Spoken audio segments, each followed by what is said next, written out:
What's happening, financial coaches? It's Pete here. Hope you're doing well. Wanted to take a couple minutes here and talk about some topics that people have been asking me about, answer some questions. And the first one is, how should I do ongoing education? And I want to share with you kind of my philosophy. Whoa, got real close to the camera there.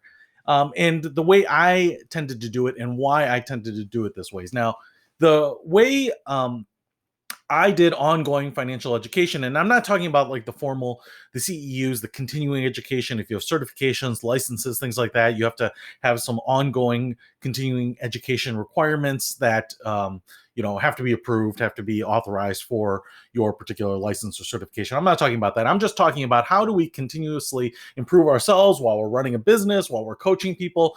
Continually up our own game, continually add to our repertoire and our knowledge base. And one of the things that I did was just institutionalize a financial Friday. You can call it Financial Thursday or whenever you have downtime. But for me, my quietest times in terms of coaching were Monday mornings and Friday afternoons. And so, it was just easy to do it on Financial Fridays, and it's alliterative.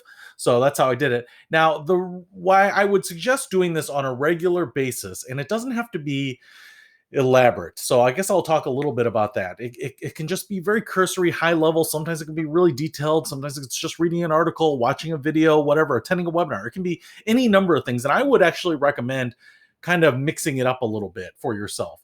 Because the problem with it is that I think a lot of us, especially when you're starting out in this business, you go through certifications, you do a lot of reading, you get 5, 6 books, you crush through them, you watch a bunch of these videos, you watch a bunch of like my videos. Hopefully they don't steer you wrong, but you take in all this stuff, and all of a sudden you feel like you've been fed with the fire hose. You feel like you are bursting with all this information. You get into a coaching session and you're trying to apply everything right?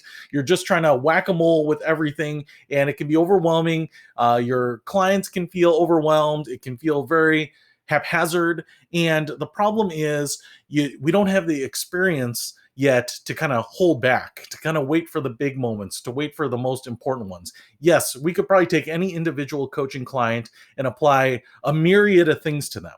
But the reality is that, we a lot of times we just need focus. They need focus. We need focus. And so what we want to do is be that catalyst for kind of figuring out what is the one thing that might create impact and change and help them really grasp it and run with it. And it takes a little while to kind of whittle that down and to really start seeing all the signals and figuring out, hey, what are the things that I want to tackle first?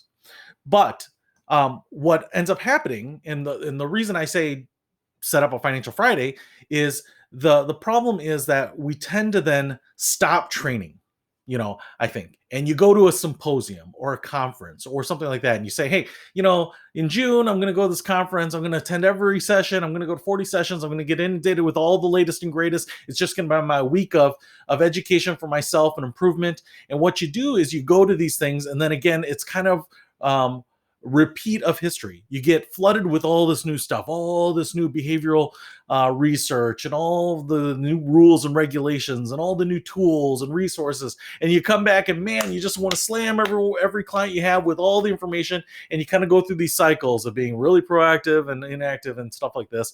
And it can just be really hard to filter them and to think of them and to kind of just have them simmer a little while until that tool really becomes a necessity to a particular client, right? You might learn something about, I don't know, home buying, and it might be months before you have someone who's working on home buying. So it's just kind of simmering there. But if you go to these conferences, you get inundated with all this stuff.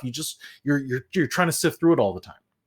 And so instead of just creating these punctuated events where you're getting information and then trying to retain it and trying to sort it out and all this kind of thing, what I suggest is just taking a more bite-sized approach to financial education for yourself. Just kind of take it in over long periods of time. Just make a habit out of it so that, you kind of take it in. You don't necessarily feel like you have to push it on anyone. You can absorb a single solitary topic. You can kind of think about it for a weekend or a week or whatever, and, go on to the next thing. And then, when the time is appropriate to recall that, then you can do that, right?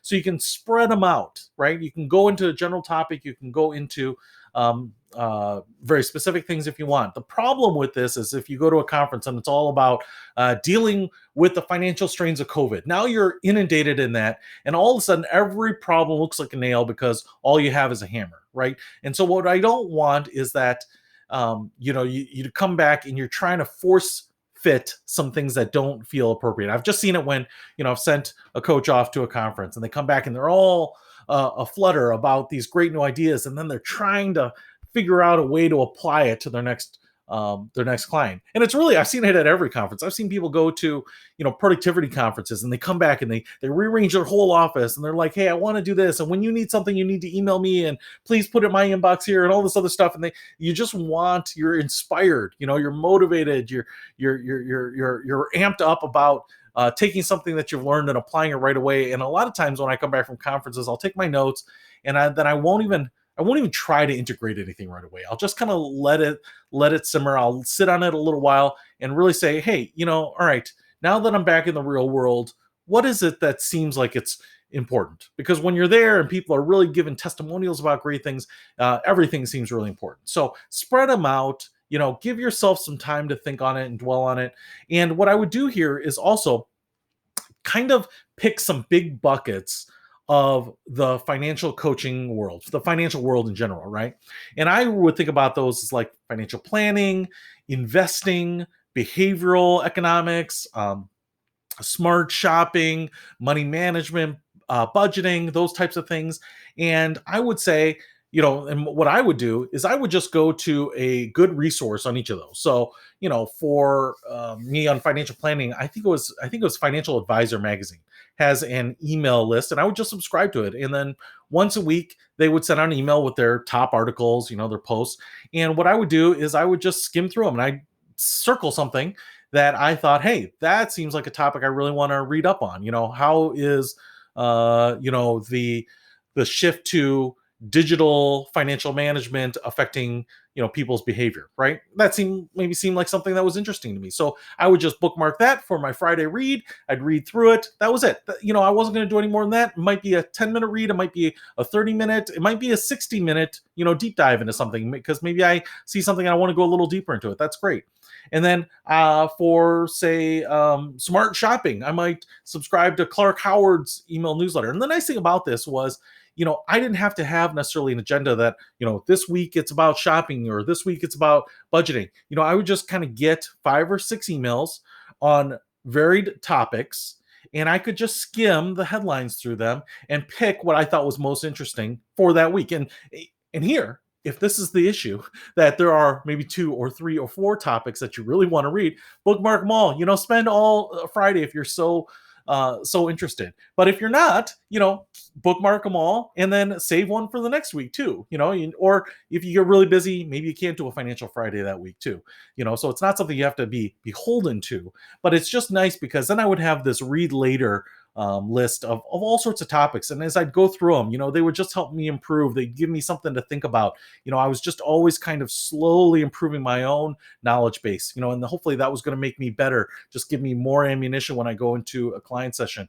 And so it wasn't just about, hey, what conferences, how much are those, how much do those cost? What do I have to budget? And I got to get prepped and I got to clear out that week, and I still go to conferences, and I'm actually going to one this week, attending virtually. And there's lots of good stuff there, but it's very easy to kind of shift our educational needs to these one-off events, to these concentrated moments. Whereas I think in some ways, if you don't do those, and you just continue to feed yourself and your curiosity on a regular basis, that's almost better in my opinion. So, whether you want to do that, subscribe to 5, 6 financial newsletters of different stripes so that you get different takes and different pieces of information. I think that's what worked for me. Or you could search it out too. Those types of things. Listen to podcasts. Bookmark some of those. Whatever it might be. Real estate investing. Whatever the buckets are that you want. I think you want to pick them based on kind of the niche you're working on, the type of clients you have, your own personal interests, and kind of the issues and questions that are coming up for you. So hopefully that helps you just determine how you want to best continue to educate yourself over time. I'll see you later.